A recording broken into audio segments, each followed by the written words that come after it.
বর্তমান সোশ্যাল মিডিয়াতে ফেসবুকের মাধ্যমে জানতে পারলাম, জানতাম না, দেখলাম মোবাইলে বাবরি মসজিদ ধ্বংস করা হয়েছে অনেক আগে, সেদিকে আমি যাচ্ছি না।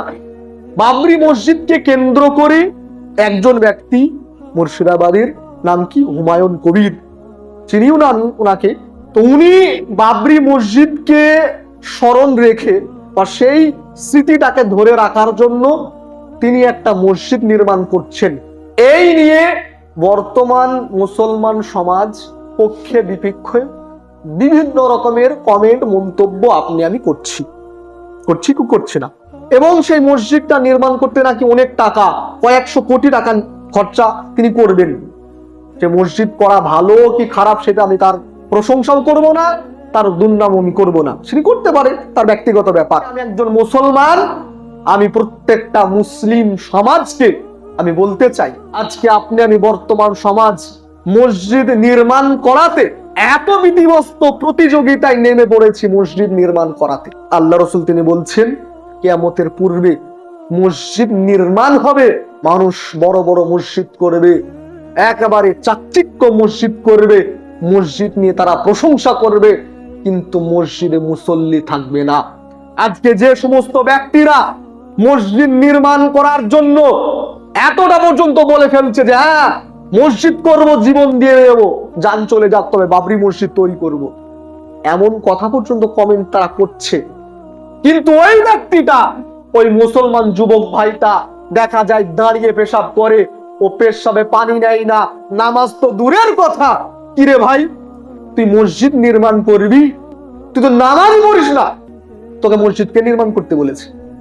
আজকে বর্তমান মুসলিম সমাজ, আপনি 10 বছর মসজিদের সেক্রেটারি আছেন, হিসাব নিকাশ আপনি সমাজকে দিতে পারলেন না, সেক্রেটারি থেকে আপনাকে বাদ দেওয়া হয়েছে, আপনার একটু সম্পদ আছে, পয়সা আছে, আপনি আলাদা করে একাই একটা মসজিদ নির্মাণ করলেন।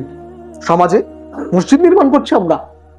আজকে পশ্চিমবঙ্গের শত শত মসজিদ, যে মসজিদগুলিতে ঠিক মতো আজান পর্যন্ত হয় না, আজকে আমরা বাইরে থেকে, বিদেশ থেকে টাকা পাচ্ছি, চাঁদা ফেলছি, মসজিদ নির্মাণ করছি, মসজিদে একটা ভালো আলেম রাখতে পারছি না। শত শত হাজার হাজার মসজিদে ফজরের সময় 2 থেকে 3টা মুসল্লি, জোহরের সময় আজান ঠিক মতো হয় না, 5 মিনিট 10 মিনিট লেট হয়, হাজার হাজার মসজিদ। ইসলাম দর্দি ভাই আব্বা জীবন, আমি আপনাদেরকে বলতে চাই, মসজিদ নির্মাণ করার আগে মুসল্লি হন, নিজে মুসল্লি হন, মুসল্লি হওয়ার চেষ্টা করুন এবং মুসল্লি বাড়ান। আজকের মুসলমান যদি আপনি আমি মুসল্লি হই, নামাজির সংখ্যা যদি বেড়ে যায়, একটা কেনে হাজার হাজার বাবরি মসজিদ নির্মাণ হবে, হাজার হাজার। মুসল্লি যদি না থাকে, নামাজি যদি না থাকে, বাবরি মসজিদ কেন, আপনি একটা কেন, পৃথিবী পূর্ণ যদি করে দেন মসজিদে, এক চললে কি হবে না, ওই মসজিদ আপনাকে জাহান্নামে নিয়ে যাবে। কিয়ামতের মাঠে আল্লাহকে বলবে, আল্লাহ আমাকে নির্মাণ করেছিল কিন্তু ঠিক মতো আজান হয়নি, আমাকে নির্মাণ করেছিল কিন্তু এখানে পর্যাপ্ত মুসল্লি আসতো না, 2-3টে লোক হতো, ওই মসজিদ আপনার বিপক্ষে আল্লাহর কাছে সাক্ষী দেবে। মসজিদ তৈরি করা এটা একটা ফিতনা। একটা পাড়া, এই পাড়ার লোক ও পাড়ায় মসজিদে নামাজ পড়তে যায় না, হিংসা, ঐক্য নেই, মিল নেই, এই পাড়ার সমাজ আলাদা, ওই পাড়ার সমাজ আলাদা, এই গ্রামের সমাজ আলাদা, ওই গ্রামের সমাজ আলাদা, মুসলমান, সবই মুসলমান, কিন্তু সমাজ আলাদা, ঐক্য নেই, এই গ্রাম ওই গ্রামের সাথে মিল নেই, এই জেলা ওই জেলার সাথে মিল নেই, এই রাজ্য ওই রাজ্যের সাথে মিল নেই। আজকে এক দেশের মুসলমান নির্যাতিত, অপর দেশের মুসলমান আমরা আমোদ প্রমোদে ব্যস্ত। এক গ্রামের মুসলমান অসহায়, অন্য গ্রামের মুসলমান আমরা আমোদ প্রমোদে মত্ত।